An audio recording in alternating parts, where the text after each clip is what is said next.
Olá, irmãos e amigos. A graça e a paz do Senhor Jesus seja com todos. Estamos aqui mais uma vez para meditar sobre a palavra de Deus.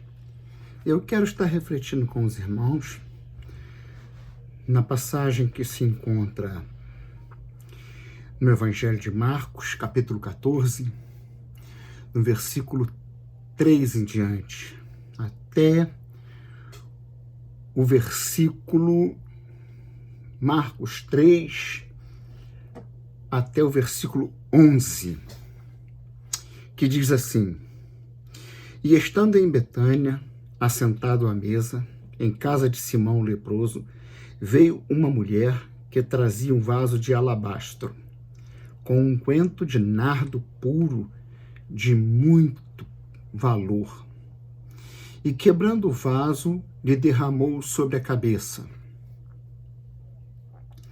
E alguns houve que em si mesmos se indignaram e disseram: Para que se fez este desperdício de unguento? Porque podia vender-se por mais de 300 dinheiros e dá-la aos pobres. E murmuravam contra ela. Jesus, porém, disse: Deixai-a. Por que a molestais? Ela fez boa obra, porque sempre tendes os pobres convosco, e podeis fazer-lhes bem, quando quiserdes, mas a mim nem sempre me tendes. Esta fez o que podia, antecipou-se a ungir o meu corpo para a sepultura. Em verdade vos digo que em todas as partes do mundo onde este evangelho for pregado, também o que ela fez será contado para a sua memória. E Judas Iscariotes, um dos 12, foi ter com os principais sacerdotes para lhe entregar. E eles, ouvindo-o, folgaram e prometeram dar-lhe dinheiro, e buscava como o entregaria em ocasião oportuna. Esta passagem é uma passagem significativa, pois ela se encontra narrada nos 4 evangelhos, nas 4 narrativas. E no Evangelho de Jesus, sempre que algum evento do ministério dele é narrado pelos 4 narradores, isso por si só já aponta que ela é muito significativa.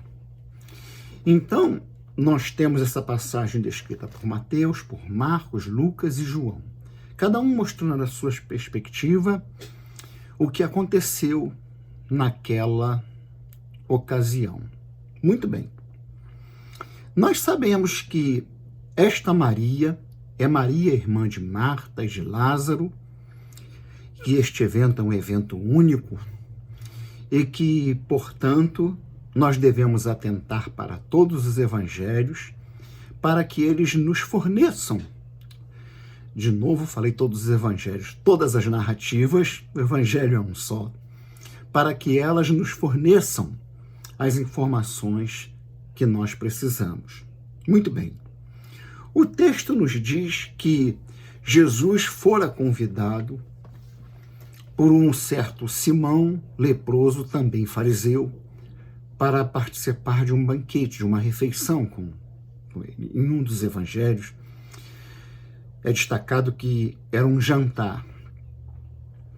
Pelo evangelho de João, nós sabemos que este Simão leproso era alguém bem próximo da família de Maria, Marta e Lázaro. Por quê? Porque quem serve à mesa é Marta, e Lázaro está presente nesta refeição.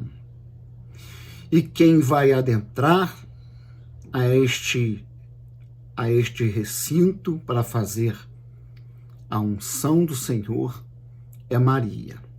Pois bem, nós vimos aqui que em Marcos é destacado que Maria, a mulher, que não recebe nome pelo evangelista Marcos, ela se dirige direto aos pés do Senhor Jesus, para ungir os seus pés. Mas nós sabemos, olhando o evangelho de Lucas, que ela, na verdade, unge a cabeça de Jesus, né? Ela toma um arratel de unguento de nardo puro de muito preço e ungiu os pés de Jesus. Ela também, em Lucas também. Então, a cabeça é destacada por Marcos e Mateus, na verdade. Mateus, nós temos a informação que diz que ela, aproximando-se do Senhor, quebrou o vaso de alabastro de grande valor e derramou-lhe sobre a sua cabeça. É Mateus. E em Marcos também está destacando que ela derrama sobre a cabeça. Ora, não é do meu conhecimento, pode ser que tenha algum texto que ressalte que a unção se fazia em membros do corpo. Não. Nós temos ali o Salmo 133, o verso 2, nós nos lembramos que ali é descrito como é feita a unção.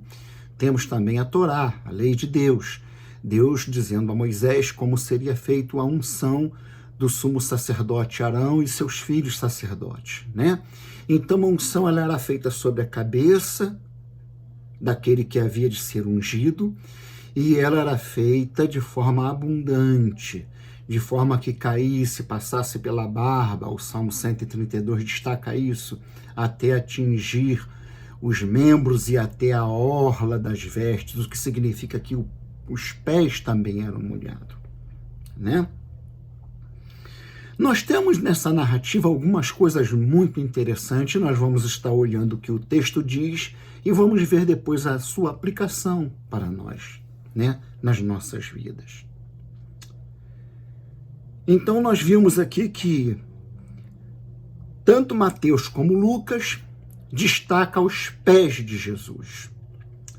Mostra Maria ungindo os pés de Jesus. Marcos, e se eu não me engano, João, é que vai dizer que ela unge a cabeça de Jesus. Vamos ver aqui. Então Maria, tomando um arrátel de unguento de nardo puro, de muito valor, ungiu os pés de Jesus e enxugou. Não, João também destaca os pés. Então, nós temos aqui que quem destaca que ela ungiu a cabeça de Jesus é só Lucas, não é isso? Lucas e Marcos. Vamos confirmar aqui, para mim não estar fazendo confusão, né? Lucas e Marcos. E estava à mesa na casa do fariseu, levou um vaso abaixo, estando por detrás dos seus pés, chorando, começou a regar os seus pés com lágrimas. Não, é só Mateus e Marcos. Muito bem, deixa eu me situar aqui. Ora, nós sabemos que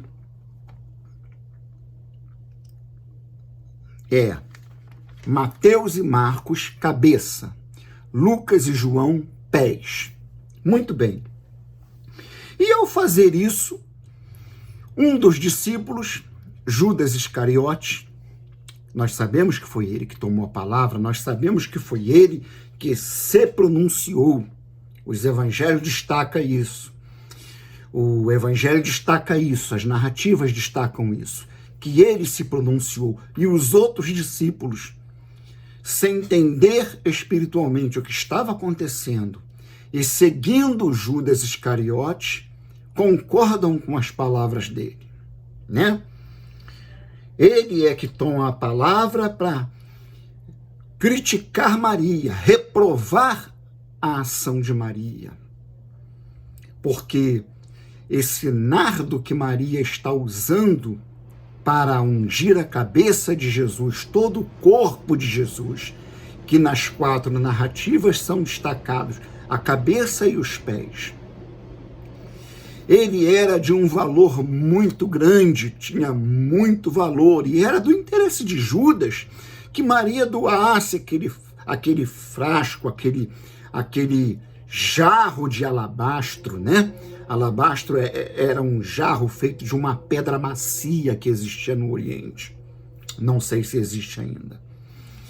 E desse para Jesus. E Jesus então vendesse aquilo, porque o que interessaria no pensamento de Judas Iscariotes era o dinheiro na bolsa, pois João destaca que ele era ladrão e tudo que era colocado na bolsa, ele roubava uma parte. Eu digo isso porque se ele roubasse tudo, Jesus teria que tomar uma providência. E nenhuma providência é tomada. Ele é ladrão, vai roubando durante todo o ministério, e só no final ele vai ser apresentado pela ocasião de sua traição. Judas faz a crítica, os discípulos na carne seguem o pensamento e a atitude de Judas, e então se levanta o Senhor em defesa de Maria e faz a sua defesa a ela, dizendo: não molestem ela, deixai-a, por que a molestais? Ela fez-me boa obra. Fez-me boa obra. Porque os pobres sempre tendes convosco e podeis fazer-lhes bem quando quiserdes, mas a mim nem sempre me tendes. Esta fez o que podia. Isso é muito importante. Maria fez porque ela podia. Ela tinha aquele vaso de alabastro, ela tinha aquela coisa valiosíssima pelo seu conteúdo, mais do que pelo vaso, que também era um vaso muito caro. E as narrativas destacam que esse nardo era nardo puro, portanto, uma essência muito cara, muito valiosa.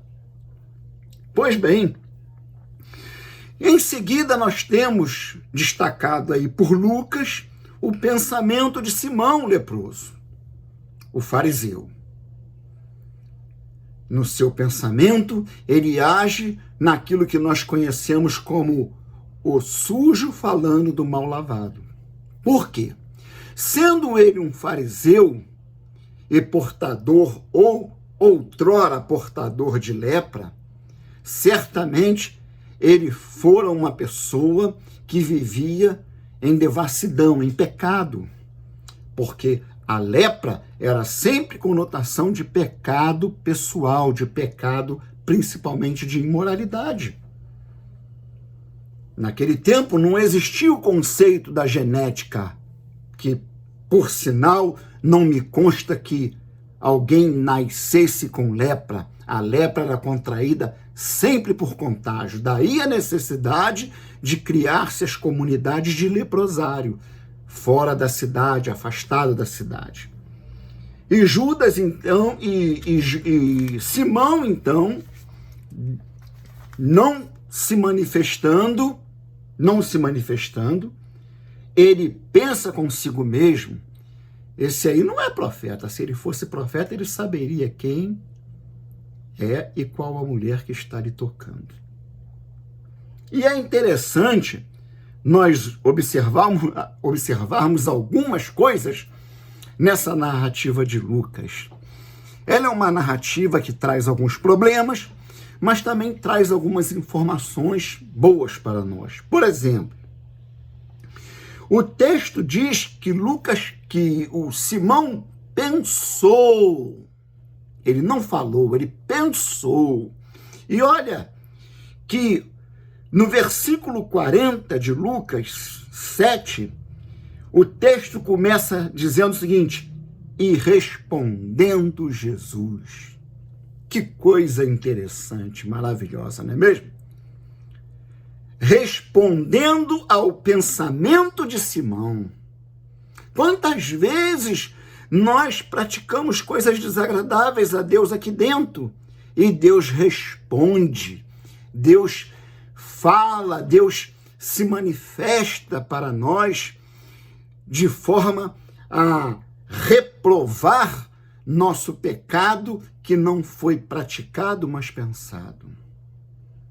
O texto diz no verso 40, e respondendo Jesus, disse-lhe: Simão, uma coisa tenho a dizer-te. E aí Jesus conta a história de um credor, que nós sabemos que é Deus, e de dois devedores, que nós sabemos que somos todos nós, a criação, a raça humana como todo. E disse Jesus, um devia 500 e outro devia 500 mil reais. Um devia, Simão, 500 reais, vamos colocar na moeda de hoje. E o outro devia 500 mil reais, só que nenhum dos dois tinha como pagar. E o credor, que é Deus, por isso ele vai ser compassivo, porque homem nenhum faria isso, né? Perdoou-lhes. Te pergunto eu, Simão, qual dos dois o amará mais? Aí Simão pensou rápido e falou, bom, a lógica é inescapável. A arma do Senhor, ela é uma arma poderosa. É impossível escapar da arma do Senhor. Quando ele aponta, o seu disparo será certeiro. E com Simão não foi diferente. Ele disse, tenho para mim que o que mais devia, vai amá-lo mais. E aí Jesus dá sequência na sua reprovação aos pensamentos de Simão e, portanto, à sua postura. É importante nós observarmos esses detalhes no Evangelho de Lucas, que eu disse, um evangelho que traz problemas, né? A que problemas eu me referi? Lucas chama Maria de pecadora. Olha aí o problema. Mateus não chama Maria de pecadora, Marcos não chama Maria de pecadora e João não chama Maria de pecadora. Só Lucas diz que Maria é uma pecadora.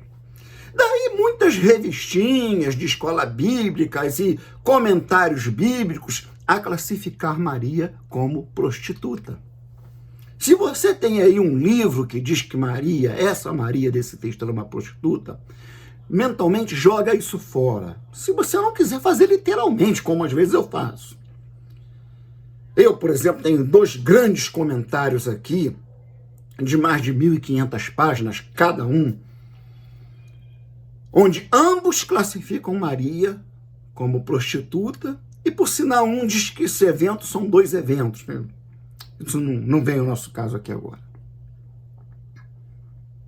Acontece que a palavra hebraica, no texto hebraico, a palavra que o narrador Lucas usa para definir Maria como pecadora é a palavra rotete. Rotete. Rotete. Esse substantivo qualifica uma pessoa como pecadora e mas não como uma prostituta. A palavra para prostituta é zoná, substantivo feminino, tal como rotete. Rotete também é um substantivo feminino. Zoná é a palavra para prostituta comum, a mulher que vendia o seu corpo para quem cobrasse por seus serviços sexuais. E no texto de Lucas, a palavra usada não é zoná, é rotete. Rotete. O substantivo feminino para pecadora, não prostituta. Eu tive a curiosidade de ver no texto grego. O texto grego segue a mesma linha e máxima do texto hebraico. No texto grego, ela é definida como hamartolos. Hamartolos. Hamatolos. De hamartia, que é pecado, né? Hamatolos. O que é hamatolos? Alguém que se extravia, se desvia, como muitos se desviam do evangelho e voltam a uma vida, às vezes, de pecado ou de abandono, da comunhão, eu considero mais como abandono da comunhão, mas não retorno ao pecado. Retorno ao pecado vai sinalizar que essa pessoa nunca teve um encontro com o Salvador, nunca foi purificada, lavada dos seus pecados pelo Espírito Santo e, portanto, se tornou uma nova criatura. Para a prostituta em grego, a palavra é porneia, que pronunciado em português se fala normalmente porneia, porque aí a acentuação recua quando se faz a tradução, né? Em grego é porneia, de onde vem a tradução portuguesa porneia, que quer dizer o quê? Imoralidade sexual, prostituição. No hebraico é zoná, prostituição, que por sinal também é fornicação. A gente aprende na igreja que fornicação é uma coisa, prostituição é outra. Não no texto hebraico. E não é esta palavra que Lucas usa, mas ele usa a palavra rotete. Essa palavra tem a conotação, tanto no grego como no hebraico, de alguém que não obedece tradições, não respeita padrões sociais, o conhecido status quo, né, no latim. Provavelmente não era ela uma mulher assídua nas sinagogas, nas reuniões sinagogais. Provavelmente não era ela uma mulher que se vestisse, que se trajasse como as outras mulheres da sua idade, na sua condição. Isso logo, sendo mulher, colocava em evidência. E como é comum até os dias de hoje, a pessoa é logo rotulada, né? Não é assim? Ela é logo rotulada.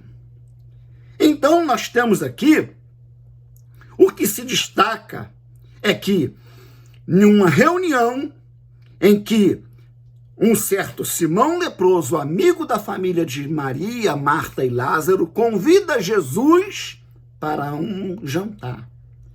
Marta se prontifica a servir a mesa, nós sabemos, porque lá em Lucas capítulo 10 tem aquele acontecimento em que Jesus aparece, de repente, para uma visita à família, e a casa está desarrumada, e Marta fica atordoada e quer arrumar tudo e quer tapar o sol com a peneira ali, pá. Mas Maria se senta aos pés de Jesus. Maria não está nem aí para casa. Ela ficava se deleitando nas palavras do Senhor. Nós conhecemos o texto. E nós sabemos, pelo Evangelho de João, que Lázaro estava presente. Outra coisa que é bom nós destacarmos no Evangelho de João, que João nos esclarece. João nos diz que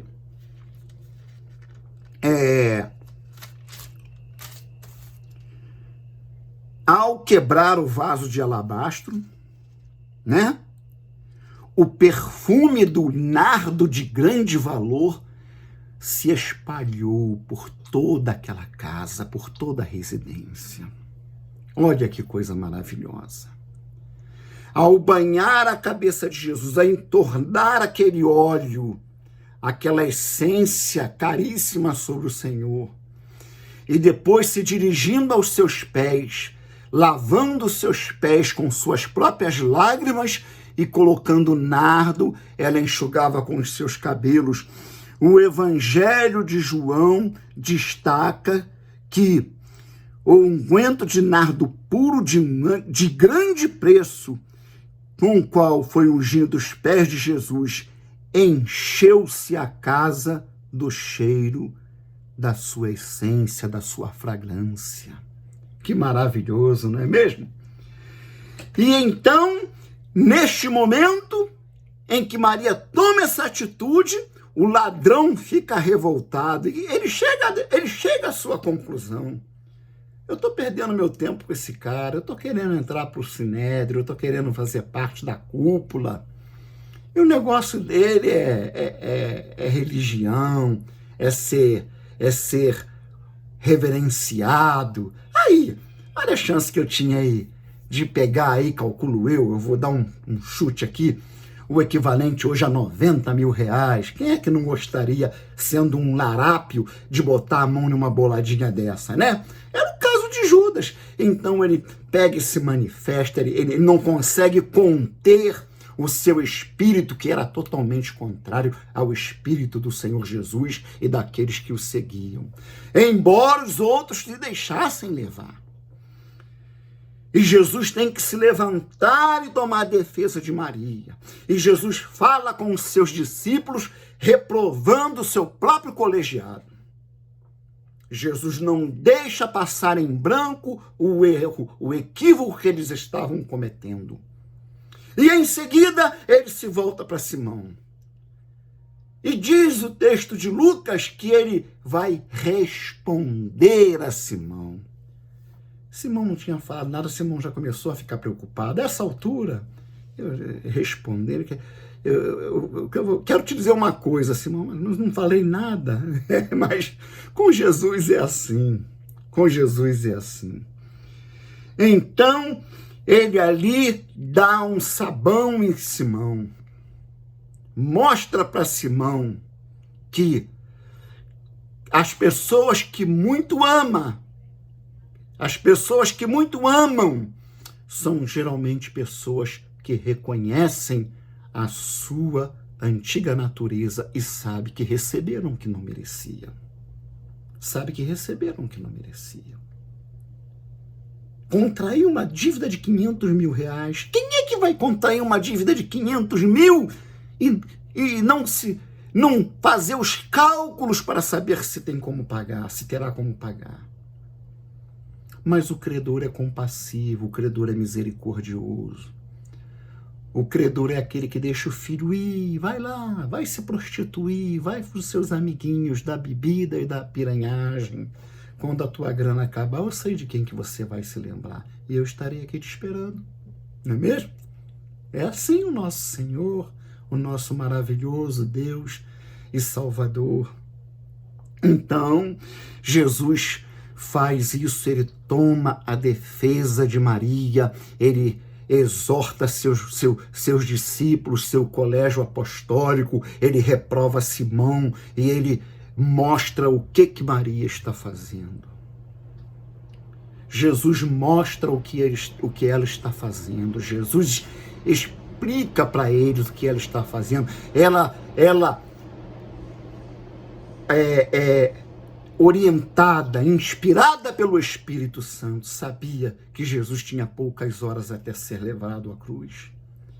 E ele devia ser ungido, e seus pés deviam ser ungidos, porque em Isaías 57, em Isaías 52, versos 7, e Naum 1,15, os profetas falam da importância, do significado daquele cujos pés traria boas novas a toda Israel, traria a salvação, romperia as cadeias do pecado, tiraria das garras de Satanás o poder da morte.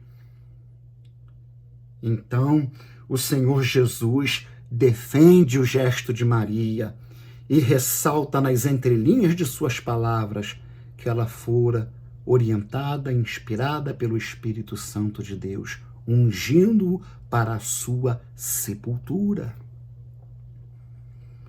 Olha, nós sabemos que aquele nardo era um perfume, uma essência tão poderosa e cara, portanto, que ela ficava no corpo da pessoa, ela ficava nas vestes das pessoas por vários dias.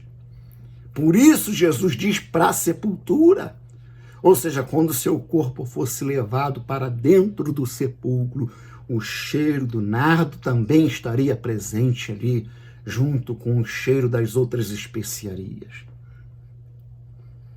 Ora, nós sabemos que todo aquele que trava um contato com o Senhor Jesus, entregando o que há de valor, o que há de mais precioso, que é a sua própria vida ao Senhor, ao tocar nele, passa a fazer parte daqueles que carregam o perfume de Jesus. Em 2 Coríntios, capítulo 2, do verso 14 ao 17, o apóstolo Paulo diz assim, 2 Coríntios 14, e graças a Deus, disse Paulo, que sempre nos faz triunfar em Cristo, no Mashiach, né? E por meio de nós manifesta em todo lugar a fragrância do seu conhecimento. Olha a expressão que Paulo usa. Você tem que estar assim. Eu preciso estar assim. Manifestando a fragrância pelo que fala, pelo que faz, como se comporta. Porque para Deus somos o bom perfume do Mashiach. Nós somos o bom perfume dele.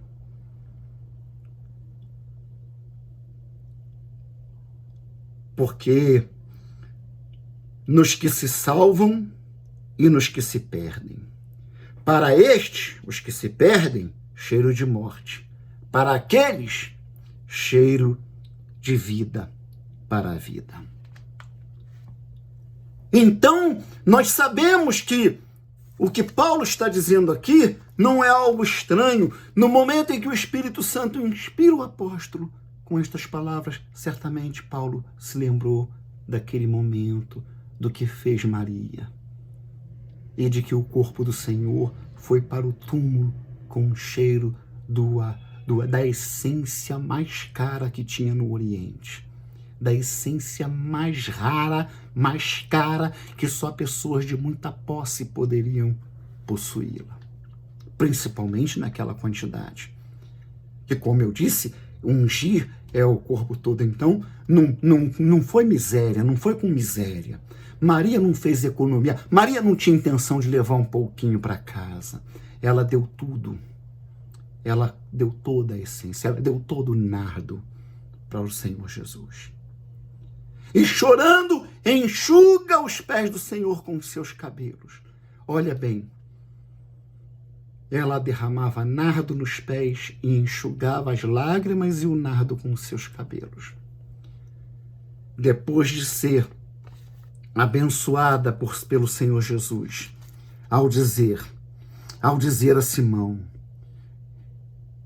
e aos que estavam à mesa,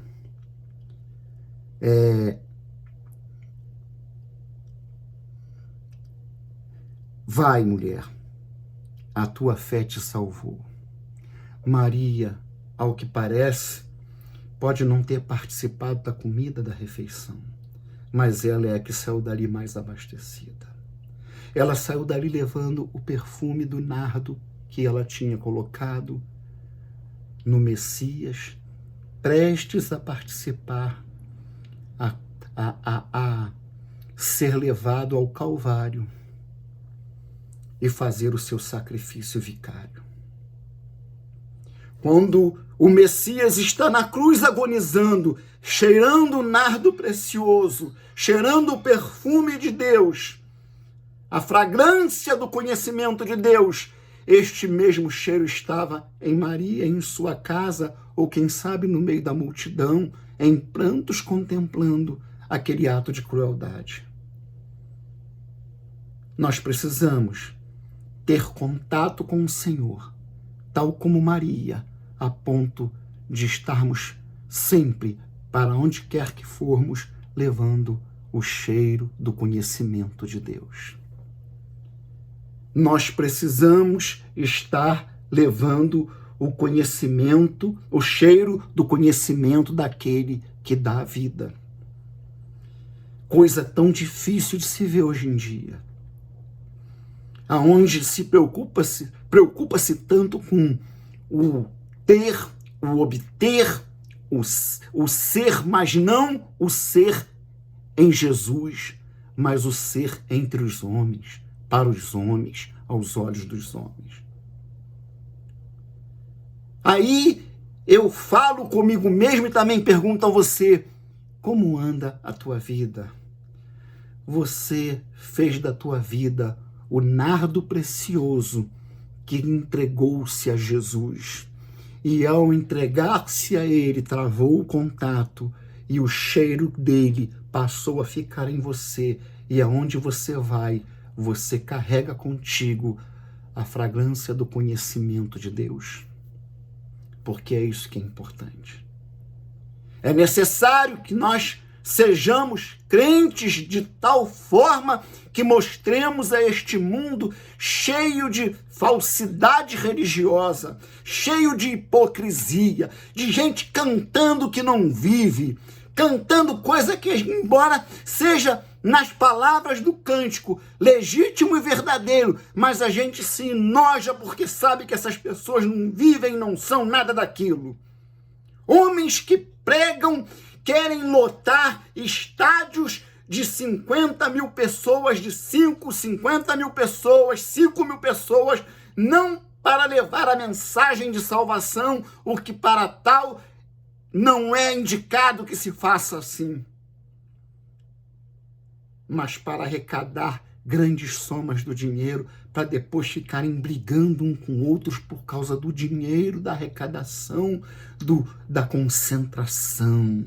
Nessa concentração, eu fui o grande destaque. Não, o grande destaque fui eu. Não carregam a fragrância do conhecimento de Deus, não carregam. Que você possa, através desse texto, desta passagem maravilhosa, que o Espírito Santo de Deus possa falar ao seu coração, para que você reflita a respeito da tua vida. Está assim? Glória a Deus. Continua, meu irmão, continue, minha irmã.